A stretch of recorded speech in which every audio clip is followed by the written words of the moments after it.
Hello again, and welcome back to the Woodwrights Shop. I'm Roy Underhill. This is our first program of a new season of looking at traditional American woodworking.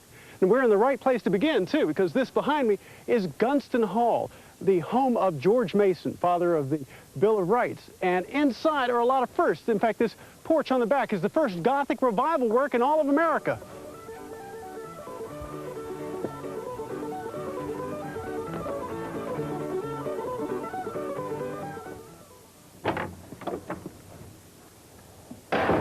Gunston Hall also has the first example of Chinese carving in the colonies.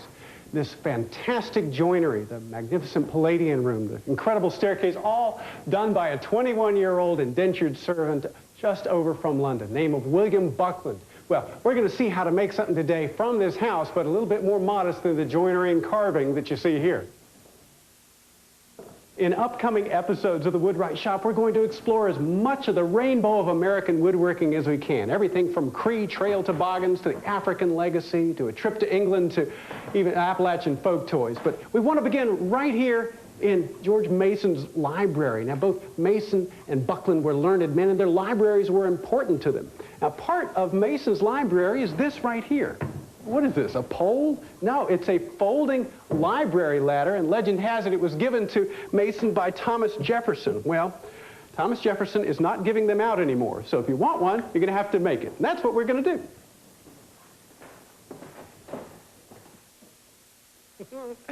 Well, not quite as elegant as Mr. Mason's home, but it'll do. It'll serve, because we got work to do. We want to see how to make the folding ladder, and we want to see how to make it step by step. And he saw a ladder upon the earth. Whoa, let's see if I can climb up here. See, it's neat. It's neat the way it works. Look at that. See, it's got little pockets down here that each is cut out to half. It's like you submerged it diagonally in water, and as it folds up, it just goes right into that little pocket. There you go. See? So that's all we got to do is learn how to make the sign. Let me set this down on the table so you can see it a little bit better. It's neat. Now, I'll show you how to make it using the same tools that were used in the period to make something like this. Now, you may want to change this plan if you do it production-wise. So look here. Look on the end. All it is 1.5 inch thick by 3 inch wide boards, and you can see on the ends they're glued together. And then here is a diagonal cut made through it, and that's what clears open like that. See that diagonal cut? Because all it is a collapsing parallelogram. And that's what makes it. It's really a mathematical creation. You have to have all of these rungs and everything exactly the right width apart, or it will not fold down evenly, and you will have big trouble. So that's the main thing I'm going to show you is the parts that have to be precise and those where you can be kind of loose with it. Now let me take apart one of the rungs here. I'll take out this one right here. All I'm going to do is push from the back side out. I'm going to push out the pins. And let's see if I can do that. Now, these are just iron pins I put through holes. They're 1/4 inch iron pins. I'll do the one up here at the top now. Just pop them out. They're just pressure fit. And you probably want to rivet them over a washer or something like that. Would be a good thing to do. And see how this comes out. Now, I can take this rung out. So that's really all we've got to do. We're going to go through this now, making first these uprights, the stiles of the ladder. We'll have to cut these pockets. We have to drill the holes. Then we'll see how to make the rungs and how to put them through. And put it all together, all right? Make ourselves a ladder. I'm going to need one more of these pins in a minute, so I'm going to take this out and then set that down. Because we're going to use those pins. They will be a handy guide to precision. Let's see if I can remember how to put this thing up. Now, like I said, you want to have 1.5 by 3 inch timber to do this. Now, actually, I've got a 2x4 here, and I'm going to saw it down later. That's why the pockets that I've already cut are kind of offset. You can see how they're off to one side. Well, the first thing you got to do is lay out the location of each of those pivot points. Now, I lay them out 11 inches apart. So start with a pair of dividers like this and adjust them to 11 inches. You mark the first one. Now I'll just pull this along and walk along here. Mark the next one, then pull it along and mark the next one. Got to be precise. All of them have to be equal or the ladder will not fold up properly. All right, so mark them across. Now I go back here to the beginning. And that's funny. There's a book called Knight's Mechanical Dictionary. Has a picture of this, and they call it a collapsing ladder, which doesn't sound very encouraging. Here I'm going to draw across that line now. See? Just mark across where I marked before. Here's the next 11-inch mark. All right. And you do this, of course, all the way on down the ladder. Now, we've got to come back around on the sides and mark where the pins are going to go. So I'm going to mark down this side here. And down this side here. All right. Now, how far back? We want to go back 5/8 of an inch from the inside edge. We're marking the holes where the pins will go through. And, of course, you use a gauge. This is a little marking gauge, and you can probably see there. This is set for 5/8 of an inch back, just a little bit more than a quarter. Mark one side. This would be a tool of the period there. There's both sides marked. Now, I'm going to bore the hole through here, and again, using the appropriate tool of the period. This is a nice brace and bit here, and the bit, of course, is the type of bit used during the period, not the spiral auger like we're used to, but a little shell bit. And you can see it's got a kind of a lip there. It's a half-cylinder job. It's kind of hard to figure out how it could work, but work it does. Let me see how this goes in. Now, I'm going to bore from two sides. Bore from two sides and meet in the middle. This is the same way the guys make a wooden water pipe. You bore from both ends and meet in the middle. And it's, I don't know if it's more accurate. I guess it is, but at least it looks right where it comes out on either side, and that's what people will see. And in the middle, you can just fudge to make it adjust. So, boring right on down. Now, this doesn't eject the shavings, so I have to pull up. So you have to pull up to knock the shavings out. And I'm going to start from the other side and go down and try and meet in the middle. It's a little tougher to do. Well, you just get used to it. It's kind of neat. Neat. This is one of those called a Sheffield brace, this wooden brace with the nice brass fittings to it, because guess what? They were made in Sheffield, England, and imported in great number to this country.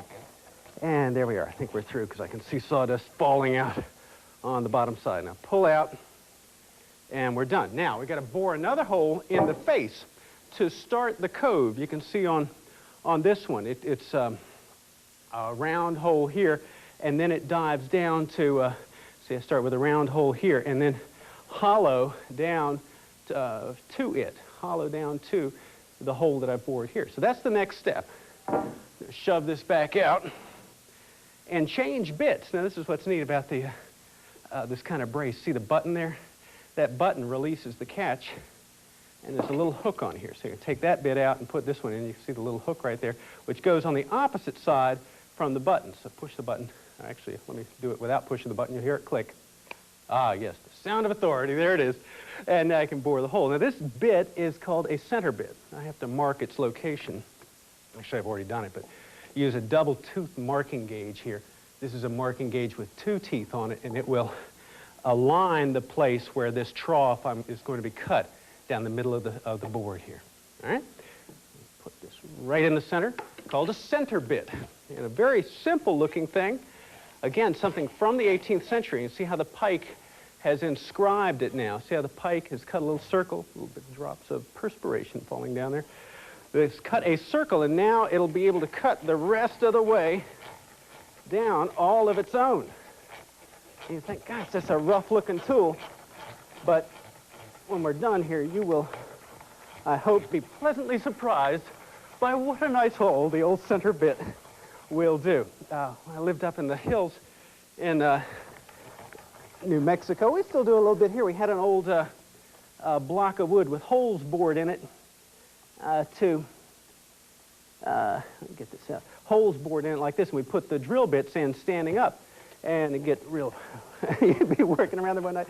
We invented kind of a chess game with the auger bits, and one of these, I'll turn it over in just a second, one of these was like, it was called the rake, and it was like the Joker or something like that. You know, these were sitting in the bit thing, and there was this one, you move them from hole to hole and all the auger bit thing. Yeah, you had to be there. All right, there's the hole. Nice looking hole. Very, very crisp and clean. If you have a center bit, this bit here, it will do a real good job. See how nice that is? All right, so there's the hole through for the pivot, and there's the hole down to the bottom for the auger. Now we've got a chisel down to it, so we take it now to the shaving horse, and here we go. We want to put this in the foot-operated vise. Let's see, how do I want it? Like this way, this way. Foot-operated vise. St. Augustine, well hast thou said, that of our vices we may frame a ladder, if we will but tread beneath our feet each deed of shame. That was a long fellow. His feet were size 14s. Yes, they were long fellows. Now what I'm doing is marking, cutting down with a knife on either side of the hole leading from the hole. You can see the hole right here. Here's the hole, and I'm cutting back from it with a knife to kind of incise the sides. But I want to ease out by the time I get back. Don't want to have it real deep midway. Now, I'm going to start out using just a plain old mortising chisel. This is just a real sharp, long-handled chisel, and I'll slide down to that opening that we've cut. After checking to make sure I'm doing this right. It's a lot of fun. You know, you can make one of those things where it doesn't matter. You make the first one, and then you learn enough from doing it that you can figure out how to make them in production, because some of the methods I'm using here are so slow that you would not be able to make these for a living. But somebody did. Somebody did. You see the guy making these for, yeah, Mr. Jefferson or whoever sent me the plans over for this ladder he wanted made. And I got to figure out how to make it now. First, how just to make it to begin with, and then how to make it economically for production. And there's the old slip chisel. That's why you don't want to have anybody standing right there next to you. You slice them up. All right, now see, I'm working this down with just the rough chisel. Then we're going to start working with gouges in a minute here. Let's see if I can get down a little bit more. There we go. All right. Well, I'll go ahead and use the gouges now, I think, because this is slow. This is why you want to choose straight-grained wood if you can. You want to get something. I've got Douglas fir here, which is very, very splintery and nasty, but I believe spruce is one of the favorites for ladder making. And we don't have spruce around here. I can't really get it, but I think that'd be a real good choice for it. You can also make these out of one piece of wood. You don't have to have the two pieces glued up on that end to make it thick like I have done. All right, now, enough of this business. You can see how that's just made it real rough looking. I want to do it now with the gouges. Same thing. They're just chisels, but they're curved, of course. And I have got a couple of different types, too. I'm going to use both of these, and look at them, though. They're different. They're different only in the way that they're beveled, but there's quite a bit of difference in the way they behave. This one here is called an in-cannel gouge, and you can see how the beveled offside is on the inside of the contour. It's flat on the back and then beveled on the inside. Well, this one's just the opposite. Flat on the inside of the hollow, yet beveled on the outside, and the differences in the way they work are significant. See how this one has to lay down on the wood, all right? Lay down on the wood and go real flat to it, whereas this one can stay up higher and has a lot more clearance, but yet doesn't have enough riding on the wood to be very accurate. So there's the right tool for the right place. One of these can get in where the other one can't, but the other one may be more accurate. So really you do need both. You say, which is more useful? Well, you got to have both of them. Got to have your in-cannel and your out-cannel gouges. That's what makes the world go around. And in fact, I've got a longer one here. Let me get this one up here and use it. All right, now, this is doing pretty good because my grain runneth straight, and that maketh for easy work. If you have the straight grain and it's going the way you want it to, you can hollow down pretty fast without much nuisance using these early tools like the gouge here. Let me get back to that one I had before, this one. Kind of tilt it down there. And this is fine. For working with the original tools, they'd be using gouges in the 18th century. kind of, if not just like this. But what do you do when the grain turns on you and starts to run contrary? And that seems to be a law of life. Sometimes you're going to have grain running against you. And how can you attack it? Well, I had a piece on that other ladder where the grain was just out of control. Now, I've been cutting in one direction with this, of course, because that's the only choice I have. What if the grain is coming back the other way and I need to cut back this way? Well, I can't. I can't get the gouge down in there. Well, there's another tool, a very early tool, that does wonderfully in this predicament. In fact, let me turn the piece of wood around here. Although it's not really an 18th century English tool, although it might be. Well, let me show you. Instead of talking about it, I will show you what it is. And it's wonderful for this kind of work, and it's this right here.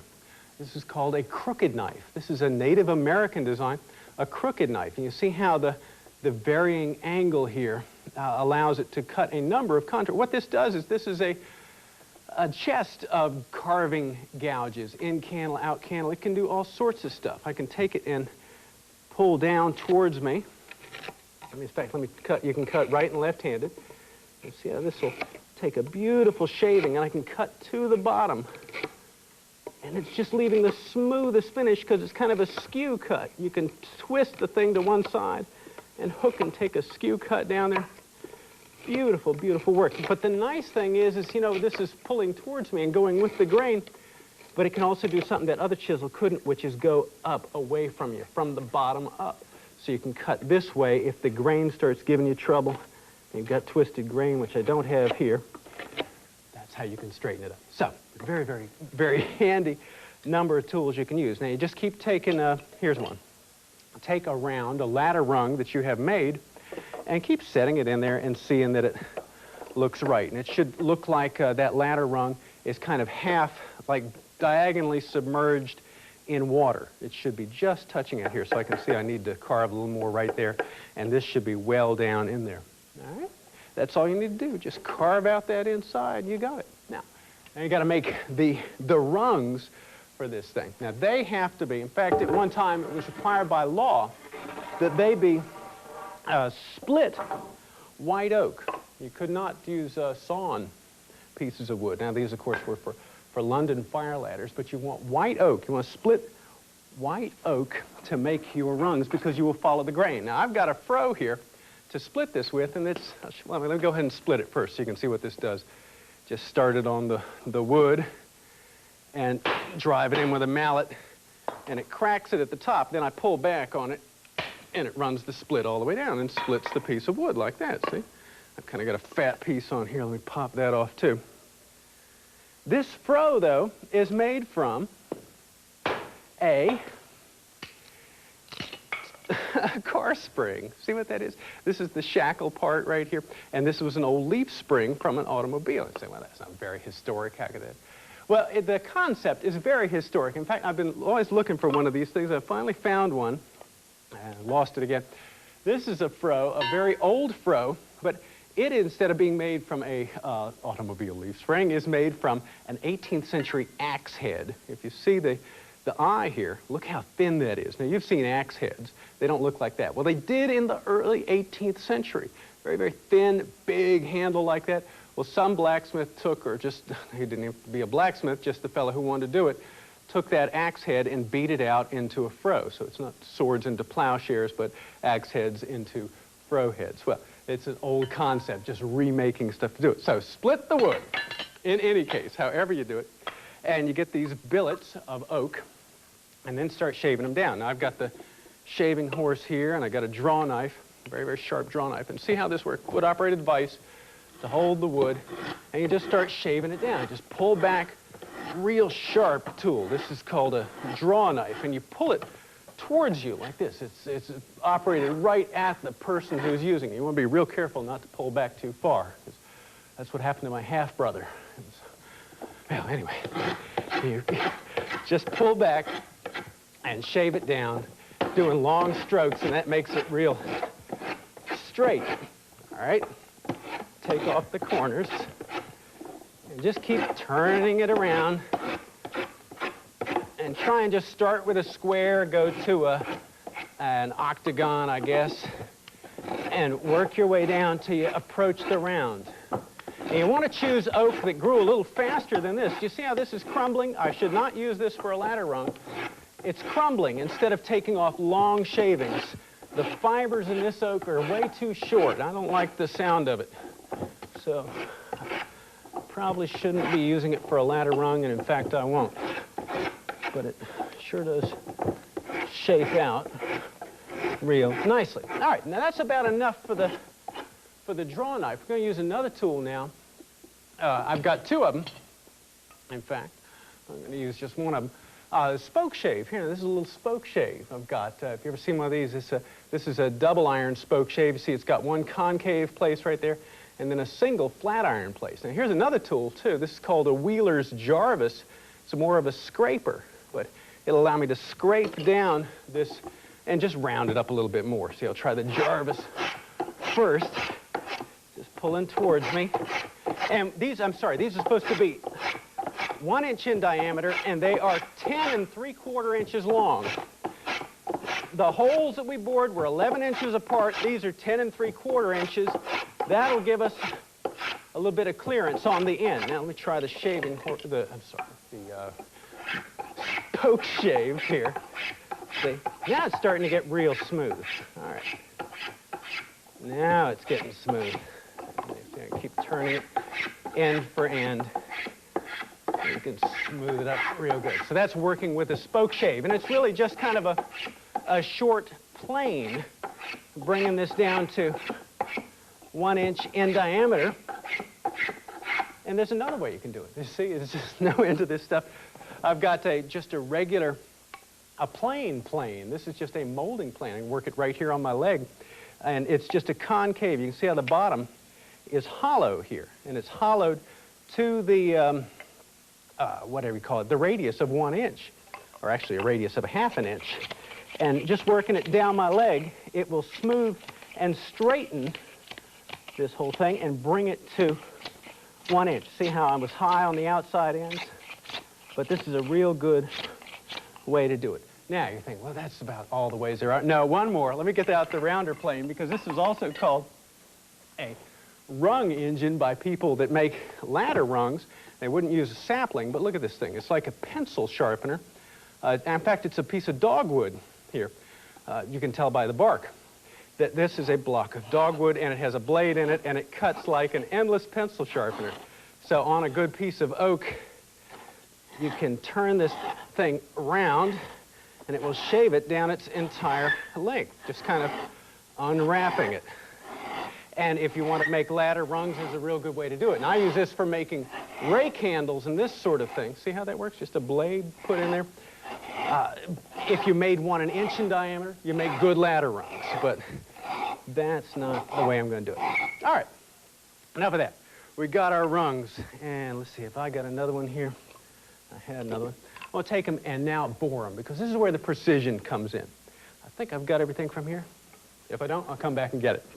But you've got to be precise about the parallelogram. Remember, we measured very accurately to get to, here we are, let me gather everything together here, to get the pieces, the pivot holes 11 inches apart. Well, what I'm going to do now is mark that first pivot hole in 1/2 inch. I'm going to reset the gauge. Just reset that. And mark this one here. I guess they're about the same. These are 10 3/4. I'm going to mark a 1/2 inch right here, just a 1/2 inch in. Right. And then put it in on the end here and clamp it up. See if I've got a hammer here. And go ahead and bore that hole right through it for the pivot. Now somewhere I've got my brace and bit here. Here's the brace. Where's the bit? Right here. All right, and we're going to make one and then use it as the template for the others. So it's very, very important that these be accurate. And I have to tilt over a little bit here and then come back in order to get this thing going true. I've got to go right through the greatest diameter, the diameter of this rod here. There we go, right on through. Now, what I'll do is well, here's one that I've already made. In fact, I put brass ferrules around it. And you'll see that as I do it. But what I'm going to do, watch how this works. Put a pin in here, and then take the one that I just bored, all right, slip it on that pin. So it's held now. And put pins on either side up here, the side right here, and then take the first one that I made. I made this a while ago, and it's got little brass rings around the end, which is a good reinforcement if you can do it. And now take the auger, put it through, take that ferrule right off. No, I'm not. All right, I'm going to bore right through where that ferrule is, and that will bore into the one beneath it and mark it exactly. In other words, when you do them all like this, they'll all be accurately spaced, and so you have an accurate parallelogram, and that's very, very important. Otherwise, they won't collapse at the same time, and that's what you want to do. If you want to make a collapsing ladder, you want to make sure, first of all, that you've got all the rungs in your ladder, as they say, and bevel it up just right. So, you put it together, you put on those brass ferrules, they'll make it stronger, or if it's for yourself, you can just leave it at the end. But anyway, it's an exciting thing to make, and you'll be the first one on your block to have one. So, hope you'll enjoy making it, and I hope even more you'll join me next time here in the Woodwrights Shop. This is Roy Underhill. So long.